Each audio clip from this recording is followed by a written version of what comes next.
Guys, good evening. Tulad ng sabi ko, 8 AM, 6 PM tayo, pero pagdating ng mga emergency, mga na-discovate o fracture, pwede tayong gumawa kahit anong oras. Basta katulong kayo. Eh, si nanay, konti lang naman to nasa siro, na-discovate lang to. Pero konti lang naman, katulad ng ginagawa mo, naka-zigzag yung mga iba. Pero to, ano lang to, discovate lang to. Yan o, lagi-lagi yung ano niya.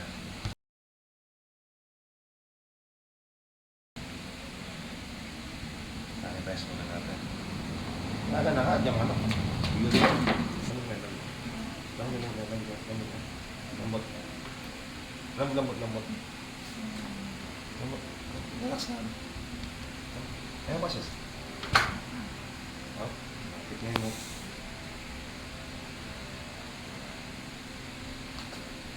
Yun.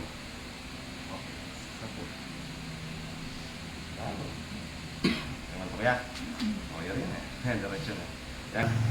Temporary ganito lang to, pero kung magkakalag ni Rixi ko, kaya mo. Cross open. O, taas mo. Baba. Straight ha, gigil. Tagilid mo. Kabila. O, kabila to. Ganyan mo. Thumbs up. Hindi, ganyan. Di ba? Sige na yung midog mo yung mga gana. Yan guys.